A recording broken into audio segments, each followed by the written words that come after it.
Thank you. You'll be seated. Terima kasih Bapak Ibu I Saudara want to read bisa one duduk. scripture this morning. Ya, saya ingin kita This baca afternoon. satu ayat siang ini Saudara. Genesis 1:26. Kejadian 1 ayat yang ke-26. Genesis 1:26.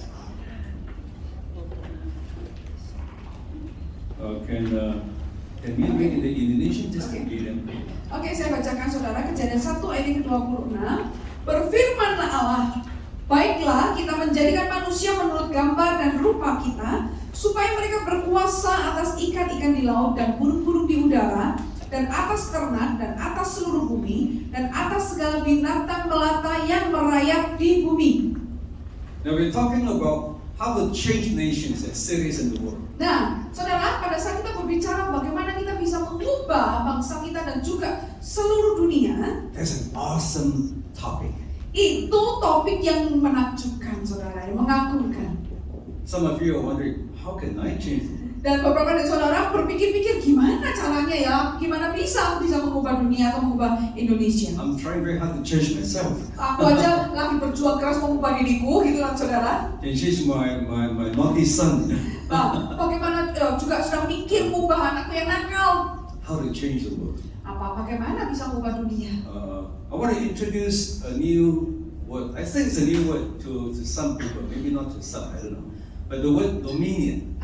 Saya mengajarkan satu kata yang mungkin baru bagi beberapa di antara saudara, atau mungkin di antara saudara sudah kenal, sudah tahu satu kata ini, yaitu dominion atau menaklukkan atau menguasai.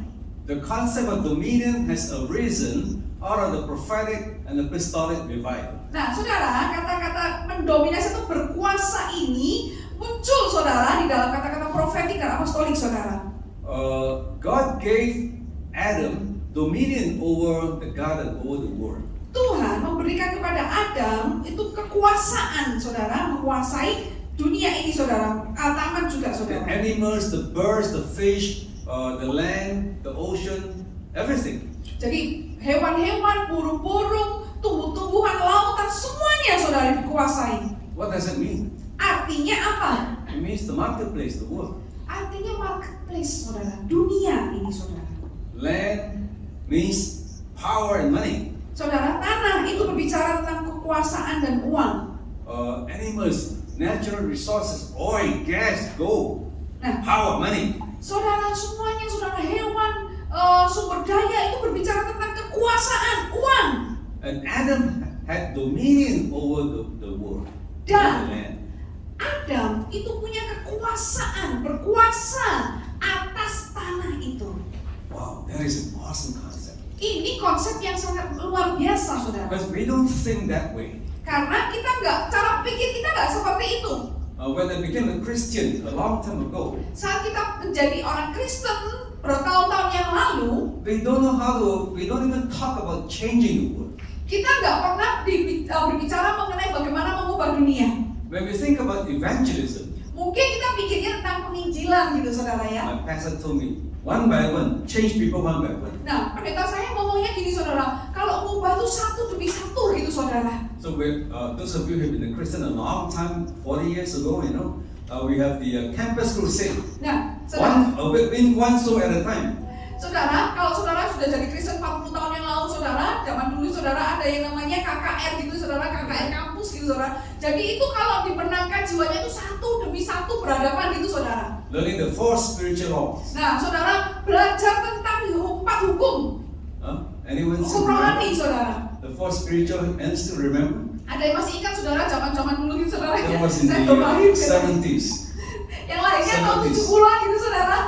Campus crusade for Ya, Christ. jadi itu ada namanya KKR kampus untuk Kristus gitu, saudara ya. We train to witness one to one. Nah, jadi semuanya itu bersaksi, kasih kesaksian itu satu hadapan dengan satu orang gitu, saudara. That was our worldview, our Christian worldview back then. Ya, jadi saudara, kekristenan dengan cara pandang dunia yang zaman dulu itu gitu, seperti itu. This idea of changing a city, changing the nation, changing the world is a fairly new concept. Nah, ide ini, saudara, mengubah kota, mengubah bangsa, mengubah dunia, itu konsep yang benar-benar baru, aneh gitu, saudara. And it's arisen out of the prophetic and apostolic revival. Nah, ini bangun ya, konsepnya ini berasal dari masa-masa profetik dan apostolik.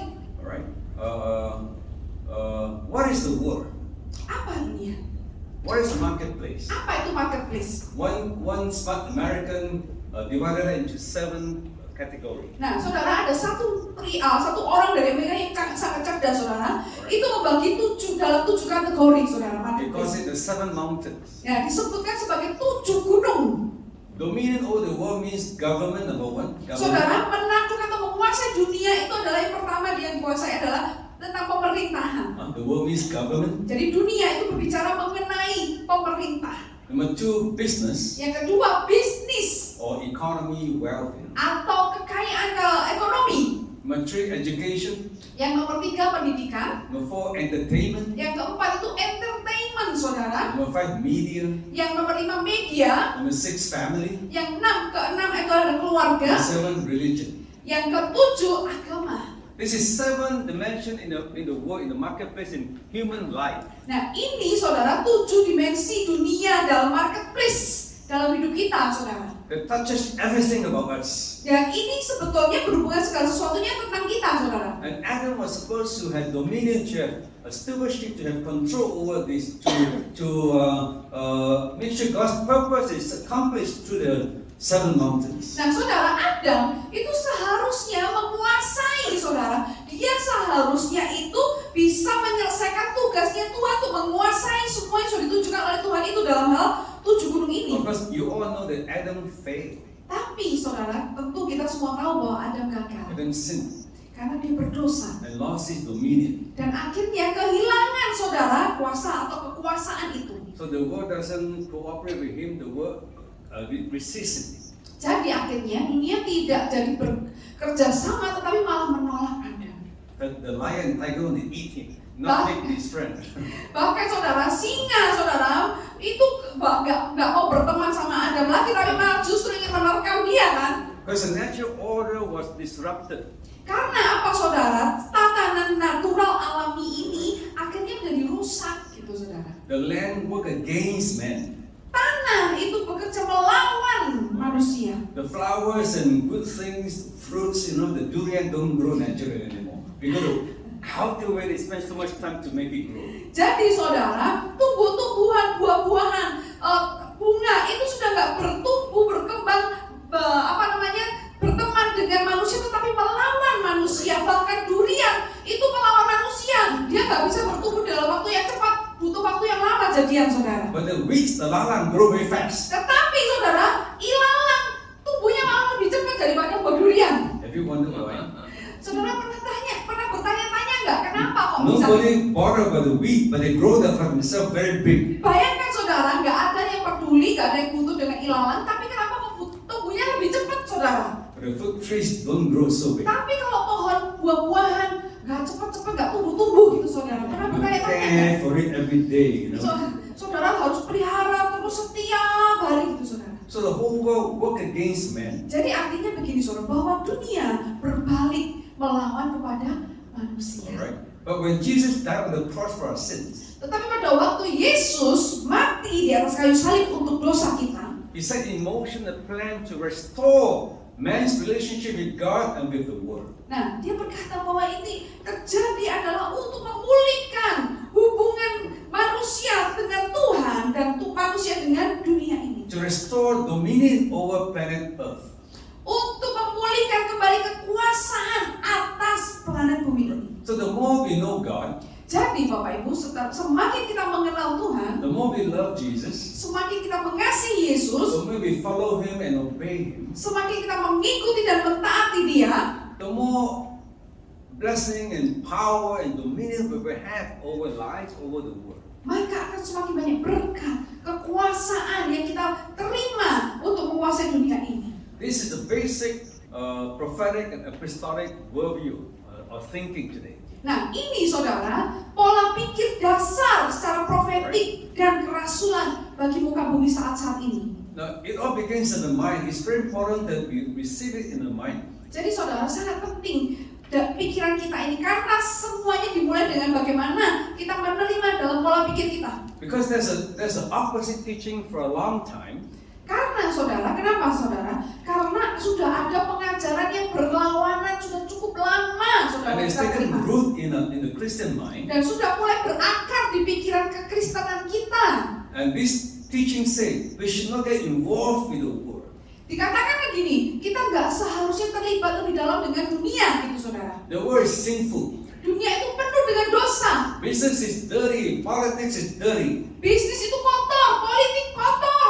If you are a good Christian, you must stay away from the money, stay away from the power. Kalau kamu tuh orang Kristen yang baik, jauh-jauh dari uang, jauh-jauh dari kekuasaan, gitu. A good Christian don't get involved in too much money, too much business, too much war, too much government. Orang Kristen yang baik itu nggak terlibat lebih banyak dengan ke bisnis, dengan uang dan juga pemerintahan.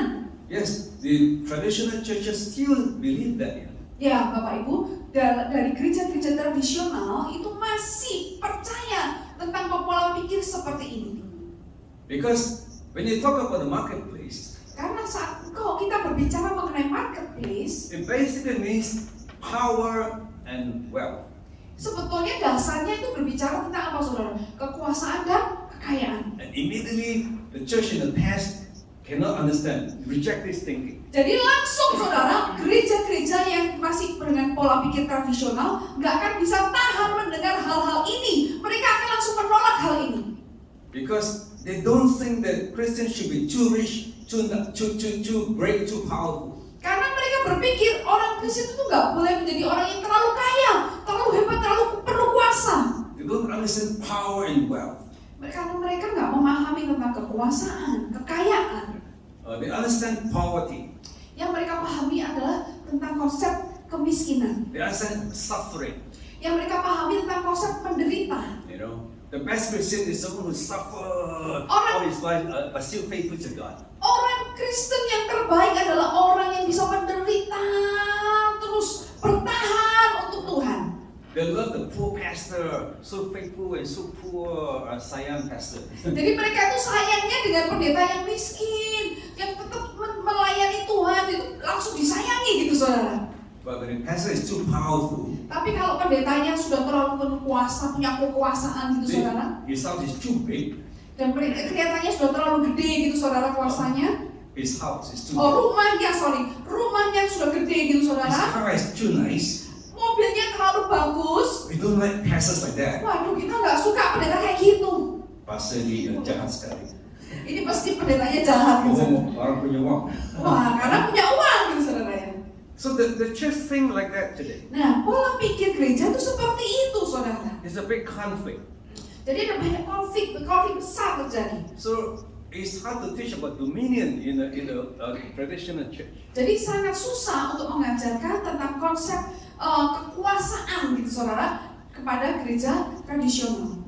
What's the problem? Nah, apa sih masalahnya? It's a spiritual problem. Apakah masalah rohani? There's a spirit of poverty in the church. Ada masalah roh kemiskinan di gereja. Right. And how does this poverty spirit works? Nah, bagaimana kuasa roh kemiskinan itu bekerja? It tells the Christian that to love God, to serve God, you must be poor. Jadi konsepnya adalah mengatakan kepada orang Kristen, kalau engkau mau mengasihi Tuhan, untuk bisa mengasihi Tuhan itu harus bisa menderita dan miskin. Give away your money, give away your wealth, like Jesus told the rich young ruler, and go and serve God like a beggar. Nah, saudara, kalau mereka berpikir gini, Tuhan Yesus kan ngomong sendiri, berikan semua hartamu kepada yang tentang anak muda itu, saudara, anak muda yang kaya itu, berikan semua hartamu, pergilah dan melayani, dengan menjadi tukang minta-minta. So let me explain to you. Nah. Jesus wasn't after the rich man's money. Saya mau katakan kepada saudara, apa yang dikatakan diajarkan oleh Yesus itu bukan karena Yesus ingin ngejar uangnya anak muda yang kaya itu, saudara. God doesn't need our money. Karena Tuhan nggak butuh uang kita, saudara. But the rich young ruler problem was his money stopped him from loving God, from following God. Tetapi masalah anak muda yang kaya itu adalah karena kekayaannya, karena uangnya itu menghentikan dia dari mencintai Tuhan. That's why Jesus told him to give away to the poor. Karena itu Yesus berkata, berikan kepada yang miskin. So money is not a problem. Jadi masalahnya bukan dari uangnya, The heart is the problem. tapi hatinya yang jadi masalah. Right? God wants to bless us. Tuhan itu ingin memberkati kita. But where did this poverty spirit come from? Tapi dari mana sih roh kemiskinan itu datangnya?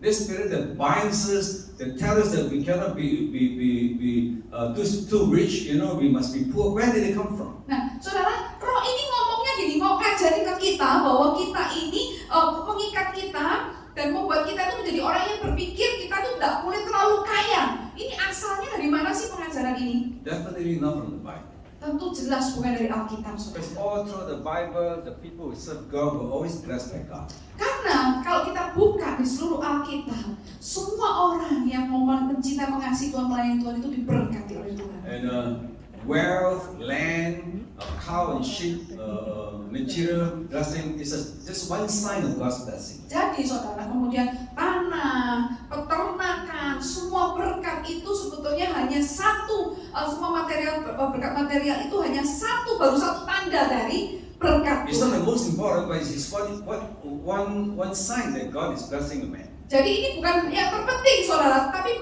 jadi satu tanda berkat Tuhan untuk manusia. When a man's spirit is right with God, when his attitude is right with men, when he has love, he has he follows God, his life will be followed by material blessing as well as spiritual blessing. Jadi saudara, pada waktu hati seseorang itu benar di hadapan Tuhan dan sikapnya itu benar kepada sesama manusia, maka berkat-berkat Tuhan termasuk berkat material itu akan mengikuti dia, saudara. Termasuk juga berkat-berkat rohani. Alright. So this spirit of poverty comes from the monastic order, the monks in the Catholic. Yes. Jadi roh kemiskinan ini sebetulnya asalnya itu adalah dari pengajaran zaman itu, saudara, biara Katolik gitu, saudara. Where monks and priests of the Catholic Church want to serve God must promise God to be poor. Karena apa, saudara? Biarawan atau biarawati ya yang ada di dalam Katolik, pada waktu mereka mau menyerahkan hidup mereka melayani Tuhan, mereka harus mau hidup miskin. In fact, they made 3 promises to God. Bahkan mereka ini harus memberikan 3 janji kepada Tuhan untuk melayani Tuhan. One vow of simplicity. Satu, janji untuk kesederhanaan. They cannot wear Louis Vuitton or Yves Saint Laurent, Must be simple, dark clothes, Jadi, robe. Jadi saudara, kalau biara zaman dulu itu harus memberikan 3 sumpah. Yang pertama, harus pakainya baju yang sederhana, nggak boleh pakai branded Louis Vuitton gitu, saudara ya. Yang merek-merek itu saudara nggak bisa ngomong nanti kepleset, saudara ya. Jadi harus pakainya baju yang hitam gitu, saudara, satu warna sederhana gitu aja, The saudara. second, the vow of purity. Kemudian janji yang kedua, sumpah yang kedua itu adalah kemurnian, saudara. They cannot marry and have family. Nggak boleh menikah dan memiliki keluarga. You see a woman unclean. Kalau lihat wanita, najis gitu, saudara ya. And then thirdly, of course, the vow or promise of poverty. Nah, yang ketiga ini janjinya, sumpahnya adalah kemiskinan. So a spiritual man, a godly man in those days means a poor man, not married, and very simple. Ya, jadi saudara, kalau kita melihat zaman dulu itu, saudara, orang yang hamba Tuhan itu adalah, kita langsung mindsetnya adalah orang yang sederhana, pakaiannya nggak boleh macam-macam itu, saudara, penampilannya sederhana, tidak menikah, kemudian miskin. But the Bible doesn't really tell us to live like that. Tetapi sebetulnya Alkitab sebetulnya nggak nyuruh kita hidup seperti itu. It is a human movement, social movement. Ya, ini hanyalah kegerakan secara sosial gitu, saudara. Right? It was a reaction against bad society then. Jadi itu terjadi karena apa, saudara? Reaksi melawan kehidupan sosial zaman dulu itu, saudara. But it opened a gap for the devil to come in with a spirit of poverty and bind the church. Tapi hal ini membuka sebuah celah sehingga iblis itu masuk, menyusup, saudara, dan membawa pemikiran mentalitas kemiskinan itu sampai sekarang. Remember, back then there was no Protestant, only Catholic Church. Jadi ingat, saudara, gereja awal itu belum ada gereja Protestan. Zaman dulu itu baru ada Katolik, ya. But Gereja all through the awal. Bible, the people who serve God were always blessed by God. Tapi kalau kita buka di dalam Alkitab, saudara, semua orang yang mengikuti Yesus itu diberkati. From Abraham to Dari Abraham David to sampai Solomon, Salomo, all the way to even the Lord Jesus wasn't a poor man. bahkan Yesus itu bukan miskin, saudara. Hello. Halo? We like to imagine Jesus so poor, kasihan. Kita selalu suka membayangkan Yesus itu adalah pribadi yang miskin, kasihan We banget. sing songs about his poverty. Kita menyanyikan lagu tentang kemiskinannya. We always picture Jesus suffering, Kita- dying, hit by pilot. Jadi kita selalu memikirkan bahwa Yesus itu adalah miskin, menderita, yang mati dicambuk, saudara juga mengalami But Jesus penderitaan. had all the money from God to serve, to do everything God told him to do. Tapi Yesus itu sedang pada waktu itu pelayanannya dia mengumpulkan semua uang yang diberikan oleh Tuhan supaya dia melakukan pekerjaan yang harus dia lakukan. He support 12 full-time missionaries. Dia itu mensupport saudara misionaris yang full time, saudara. He paid their food, he paid the hotel, he paid the camel fee. Bayangkan saudara, bayar hotelnya, makanannya, juga bayar perjalanan dengan naik unta gitu saudara. They followed him everywhere. Karena terus akhirnya apa saudara, full timernya Yesus itu ngikutin Yesus kemana-mana saudara. In fact, he had so much money that Judas got tempted to steal some money. Bahkan saking banyaknya uangnya Yesus saudara, sang bendara Yudas itu nyuri dari uangnya Yesus. The bag was full. He Saudara, tempted Judas. kantongnya sangat penuh, kantong uangnya sehingga menggoda Yudas saudara. Right? So when there's no money to steal, nobody can steal, right? Pardon me? When the church is so poor, nobody wants to steal. No money to steal. Saudara, sedangkan kalau gereja terlalu miskin, nggak mungkin ada yang mau curi uangnya kan saudara, karena nggak ada yang dicuri kan. But wow, so much money in church. Everybody knows the money. Tapi saudara, waduh kalau uangnya banyak, wah semuanya lain incar sama uangnya itu. So this is the spirit of poverty, Nah ini saudara, mentalitas atau roh kemiskinan ini, but it is against the Bible. itu sebetulnya berlawanan dengan You Alkitab. know, because God always bless the people whose heart was right, whose heart always obey Him and serve Him. Karena Tuhan itu selalu memberkati umatnya yang hatinya itu benar, yang hatinya itu selalu taat mengikutinya dan mau So melayani. there must be a radical change, a paradigm shift in Yeah. your mind. Jadi harus ada sebuah perubahan secara radikal terhadap paradigma pola pikir kita. It begins in the mind, in the heart first. Dimulai dari pikiran dan hati kita. God want to bless you. Bahwa Tuhan itu ingin memberkati saudara. Amin. Not you seeking for blessing yourself, Nah, bukan karena saudara itu mencari berkat itu sendiri, enggak gitu saudara. but when you're right with God, God will naturally bless you. Tapi saat saudara itu benar di hadapan Tuhan, Tuhan itu akan memberkati saudara secara natural gitu saudara. And in the end times, God will do wealth transfer. Nah, di masa akhir zaman ini Tuhan akan kerjakan yang namanya transfer kekayaan. God will take all the evil money of the world, put it in the hands of the righteous people. Tuhan akan ambil keuangan dari orang-orang yang jahat, taruh itu kepada tangan orang benar. Proverbs 13:26. Amsal 30 ayat 26. Alright.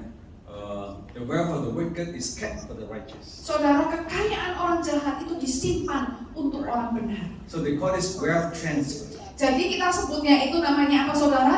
Transfer kekayaan. For this to happen, Nah, supaya ini bisa terjadi, there must be righteous people.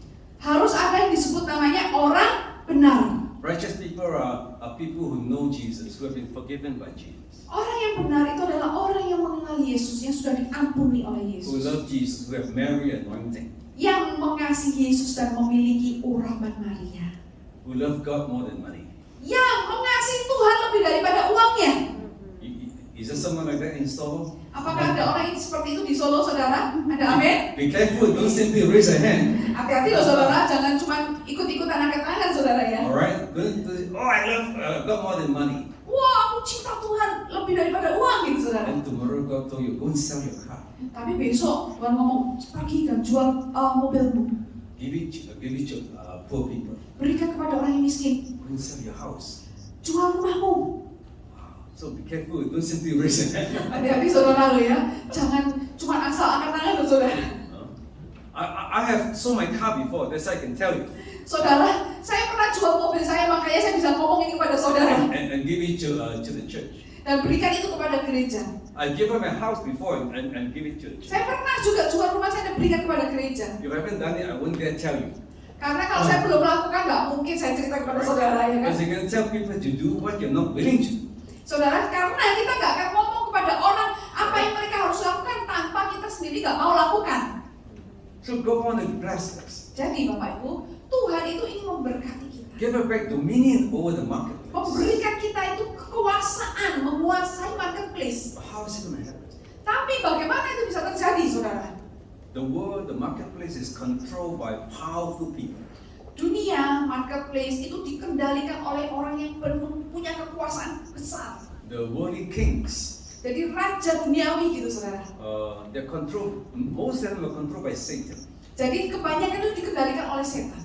Because Satan took over planet Earth from Adam. Karena setan itu menguasai semuanya, mengambil alih muka bumi ini dari Adam. And Satan gave it to his servants. Dan Those who follow him. Setan berikan kepada hamba-hambanya yang mengikuti setan.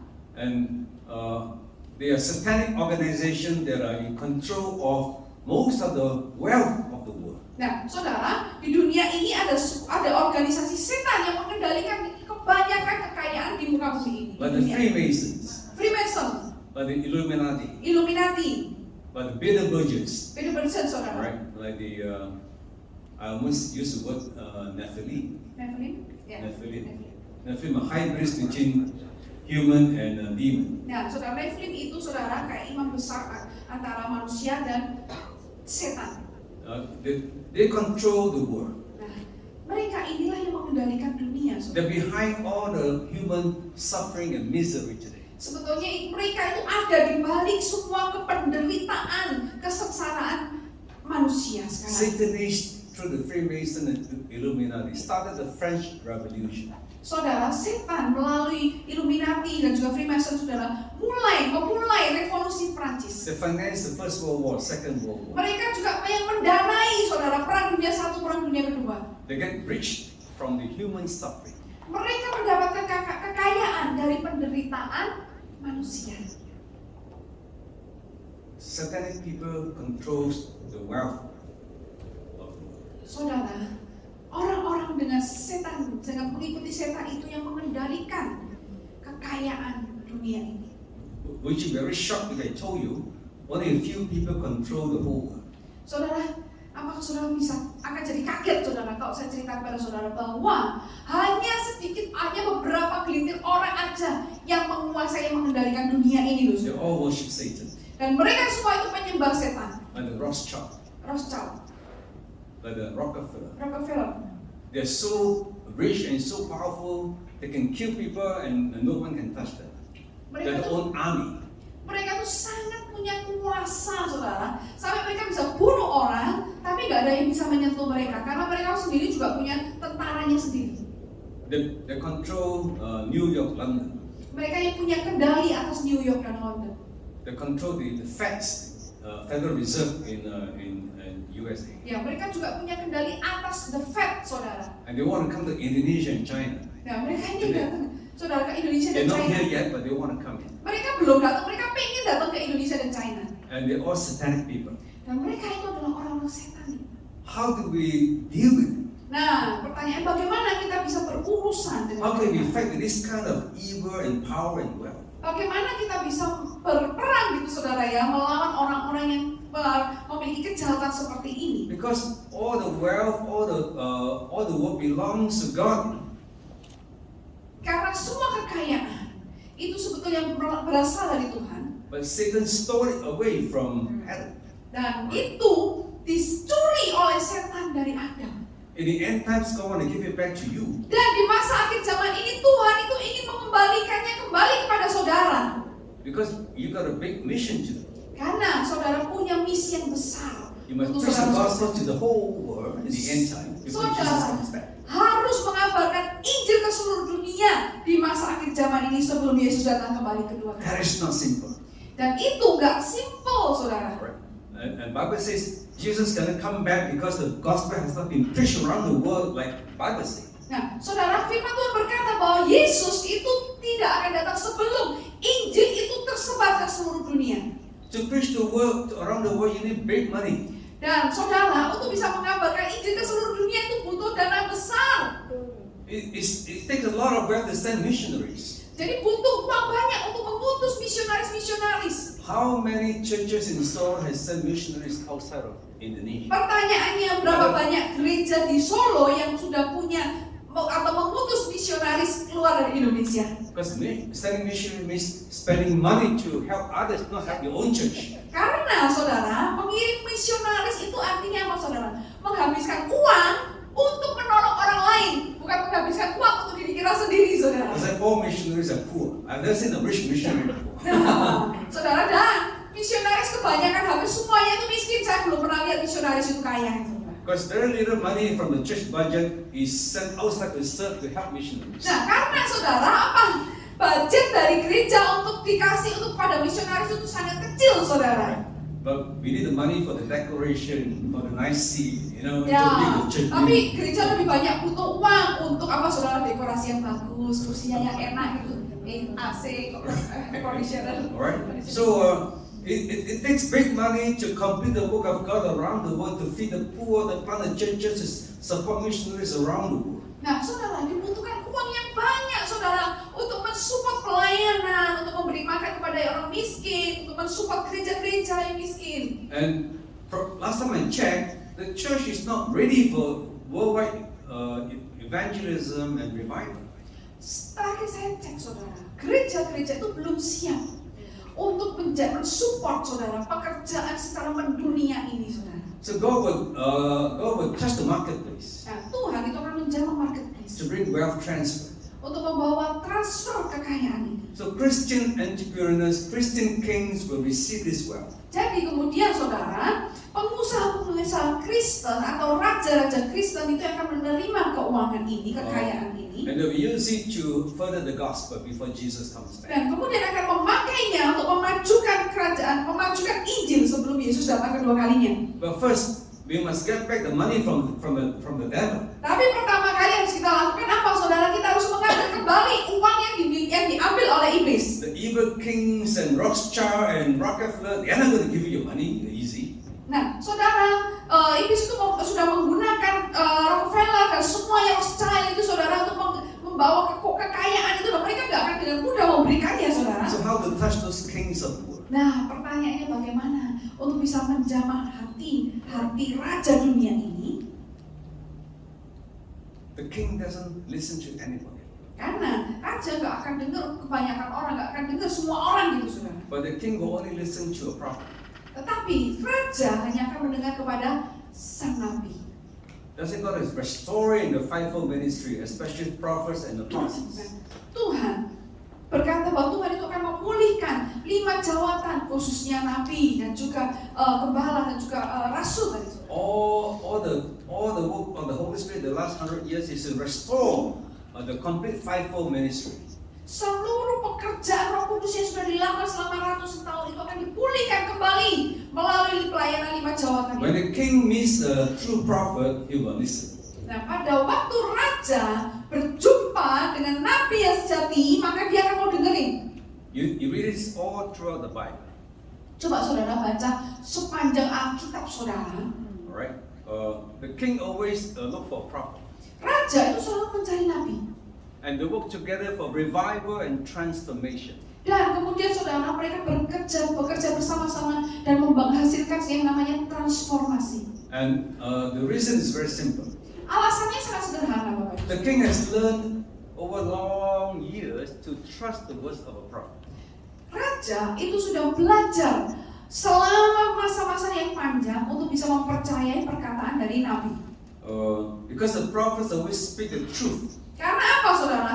Nabi itu selalu berbicara yang benar. Who are the prophets?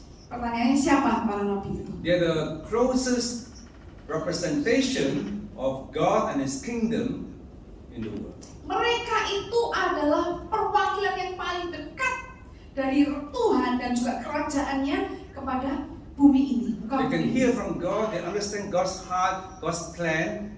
Mereka bisa mendengar dari Tuhan, mereka bisa mengerti hatinya Tuhan, bisa mengerti rencananya Tuhan. Alright? And why can they hear? Why are they so clever in hearing God? Nah, pertanyaannya, mengapa sih nabi itu bisa dengar dari Tuhan, bisa cerdas banget dengar suara Tuhan? Because they've been trained and broken by God. Karena apa, saudara? Mereka itu sudah di-training, diremukkan oleh Tuhan. God cut away the pride. Tuhan sudah potong keangkuhan dirinya. Take away the fear of man. Sudah ambil rasa takut menyesatkan manusia. So they just speak the truth without fear. Jadi akhirnya nabi itu bisa memperkatakan kebenaran tanpa rasa takut lagi. Sometimes the king doesn't like the words, the king will chop off the head. Karena kadang-kadang saudara kalau raja ya nggak suka dengan perkataan seseorang bisa langsung dipenggal gitu saudara. The prophet doesn't care. Tapi kalau nabi itu nggak peduli saudara. You kill me, I go straight to heaven. Kalau kamu bunuh aku langsung ke surga gitu saudara ya. You don't give me offering, you don't give me food. God will feed me by birds. Kalau kamu nggak kasih aku makanan, Tuhan akan berikan aku makanan melalui burung. So I don't need you. Jadi aku nggak butuh kamu. If you don't fear people, you don't need people, you can speak the truth to them. Jadi saudara, seorang nabi adalah orang yang tidak pernah takut dengan manusia, nggak pernah takut saudara, dan dia bisa dengan bebas memperkatakan kebenaran. That's why the king always listens to the prophet. Nah, oleh karena itulah mengapa raja itu selalu mau dengar nabi. The king is the most complicated person in the city. Saudara, raja itu adalah seorang yang paling rumit, saudara ya. Because the journey to the throne, to be the mayor or the president, is a long journey, it's a difficult journey. Saudara, bayangkan saudara, raja itu berbicara sebetulnya tentang penguasa, gitu, saudara ya. Jadi perjalanan seseorang untuk bisa menjadi seorang raja atau menjadi penguasa, wali kota dan sebagainya itu adalah perjalanan yang sangat rumit, panjang gitu saudara. So people in government, the kings, the leaders, the politicians, they're very complicated people. Jadi kalau kita temui orang-orang tanda kutip raja, penguasa, politik gitu saudara ya, seorang gubernur dan sebagainya itu orang yang complicated, rumit gitu saudara. Rumit gitu saudara. My politics is the most complicated. Jadi orang saudara dalam politik itu paling rumit. Alright. So and once they reach the top there, they don't trust anybody. Jadi saudara, kalau kita bicara tentang seorang penguasa gitu saudara, sekali mereka sudah di atas, di puncak, sudah mencapai puncak, mereka akan menjadi orang yang nggak mudah percaya, mereka nggak punya teman gitu saudara, nggak mudah percaya They're dengan all temannya. broken, there are many wounds around the body. Karena apa? Mereka tuh sakit semua karena ada banyak luka yang sudah mereka alami. So they don't trust anybody. Akhirnya apa yang terjadi? Mereka menjadi orang yang tidak bisa percaya pada orang. They're so complicated. Ya, sangat rumit penguasa-penguasa itu saudara. But the most complicated people will look for the most pure people. Nah, orang yang paling rumit ini akan mau mendengarkan hanya kepada orang yang hatinya murni. So when a true prophet comes and speaks, the king will listen. Jadi akhirnya kalau ada nabi yang sejati muncul, raja itu mau mendengarkan, penguasa akan mau mendengarkan kepada nabi itu. Let me tell you a secret. Saya mau katakan rahasia ini bagi saudara. The more power a man has, Semakin banyak kuasa yang dimiliki oleh seseorang, kekuasaan, the more wealth he has, semakin banyak kekayaan yang dia miliki, the more he desires God. semakin dia mau merindukan Tuhan. Because the more he is disappointed with people. Karena apa saudara? Mereka semakin banyak dikecewakan oleh orang. Because when your power and wealth, is very complicated. Karena orang yang punya kekuasaan, punya kekayaan itu sangat rumit saudara. Everyone lied to you, everyone steal from you. Semua orang senang saudara, tapi juga semua orang maunya nyuri saudara, nyuri dari diri saudara. Everyone will grab from you and use you. Semua orang itu ingin memanfaatkan saudara.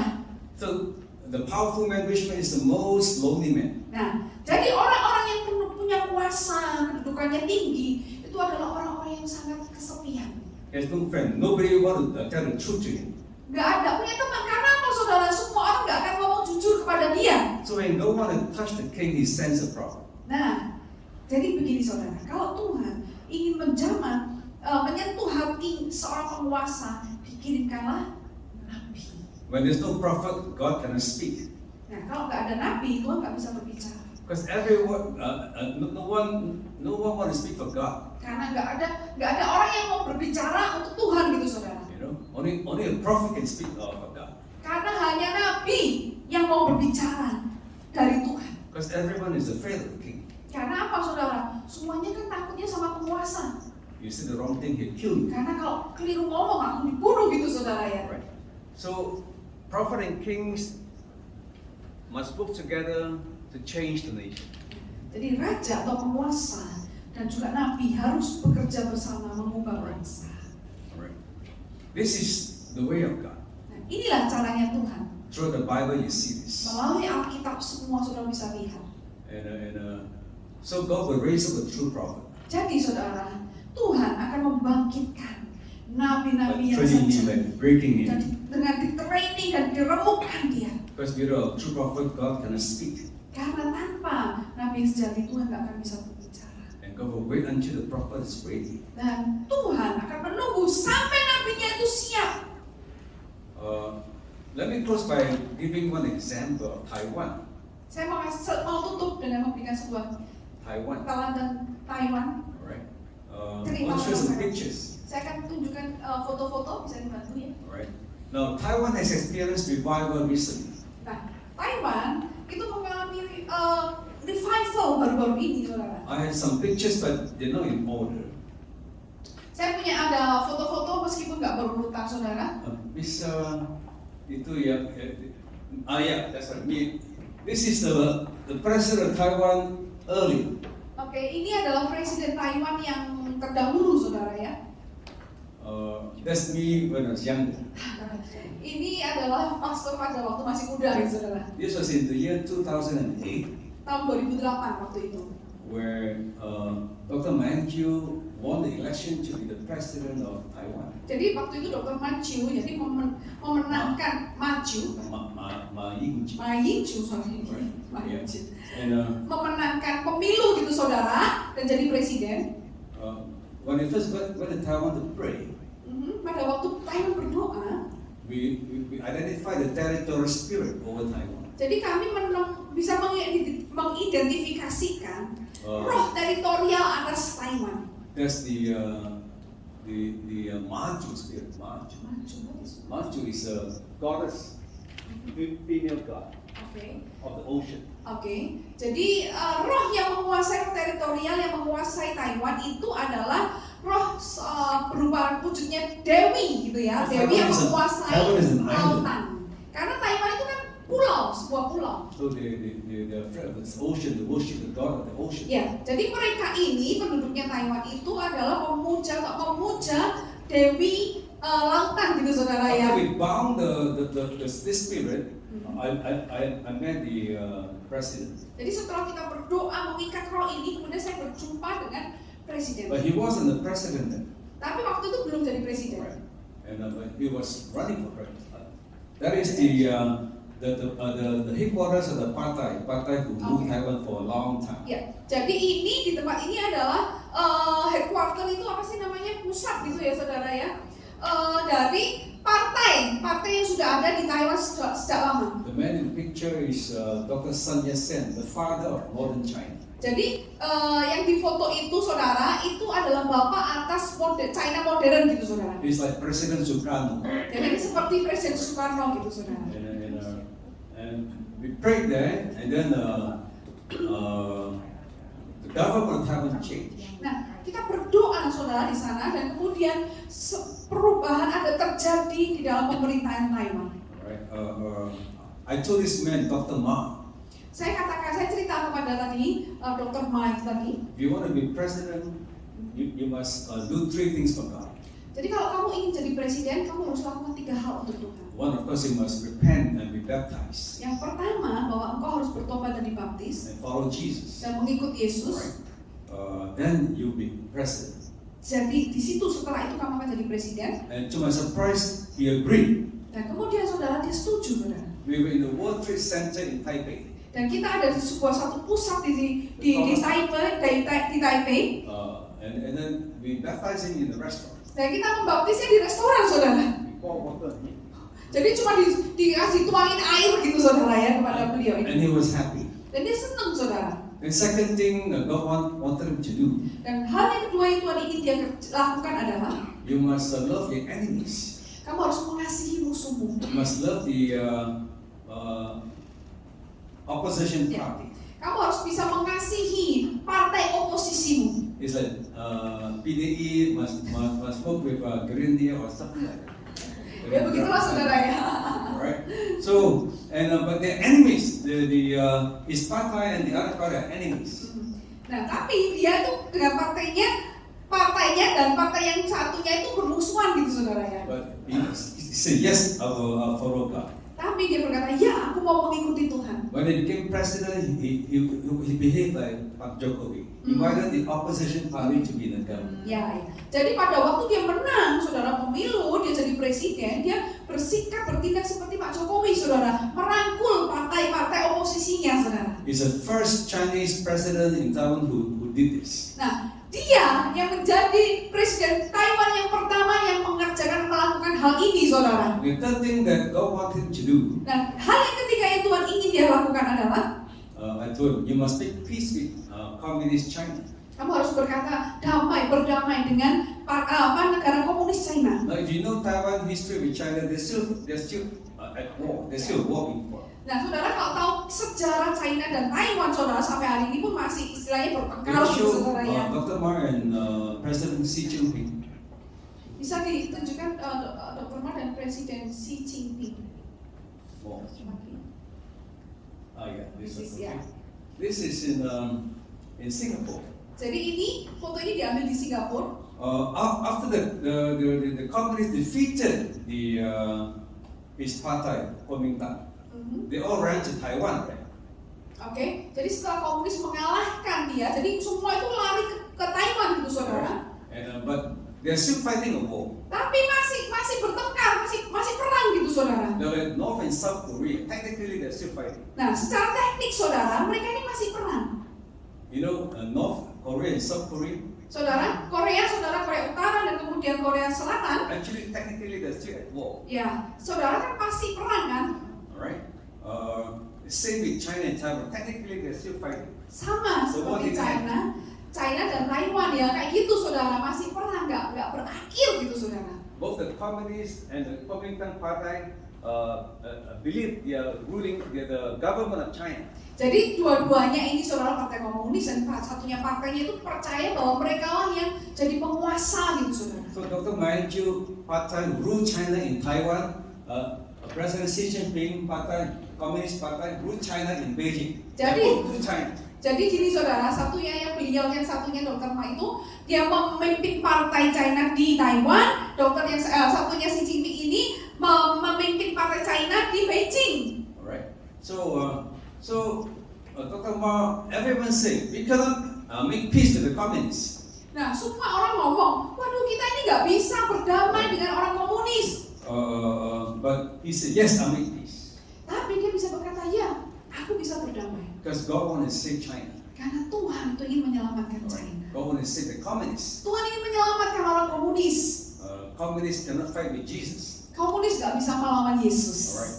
They say they don't believe in God, but when Jesus touched them, they still believe. Nah, mereka berkata, mereka nggak percaya Tuhan. Tapi kalau Tuhan yang menjamah, mereka bisa percaya Yesus. So I prophesied to this Taiwan president, you must make peace with President of China. Jadi saya bernubuat atas presiden ini, saudara, kamu harus bisa berdamai dengan presiden Cina. So for the first time since 1949, when communists took over China, they met and made peace. Jadi sejak pertama kali terjadi, saudara, sejak tahun 1949, mereka ketemu dan berdamai, And saudara. revival came to Taiwan. Dan kemudian kebangunan rohani terjadi di Taiwan. Taiwan today has so many Christians, Dan Taiwan sekarang ini ada banyak orang Kristen. about 10% Christian. Kurang lebih Taiwan itu sudah 10% orang Before Kristen. that, they had 2%. Tapi sebelumnya cuma 2%, saudara.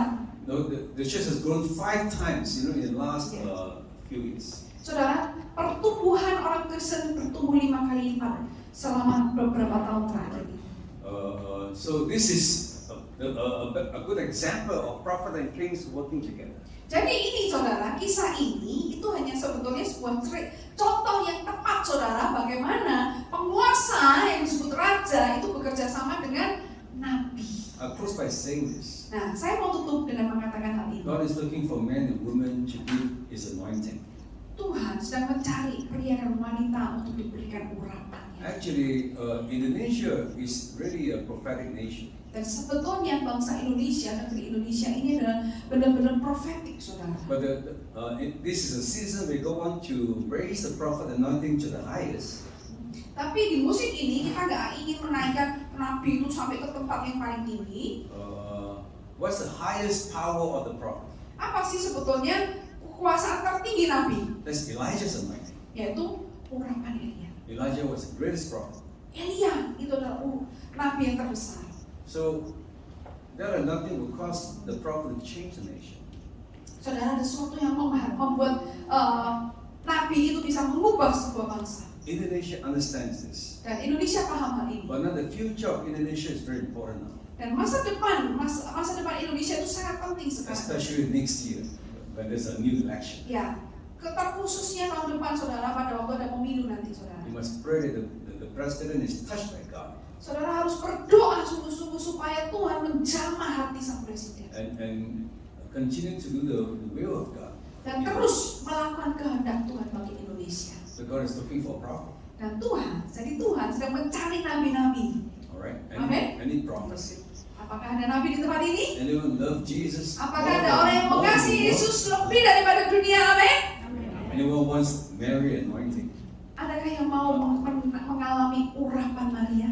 I think I will stop here. Saya akan selesai di sini. Maybe let's stand together Saya undang semuanya bagi berdiri. and let's just stand together and wait upon God for a moment. Mari saudara kita bagi berdiri dan menantikan Tuhan sejenak. Hallelujah.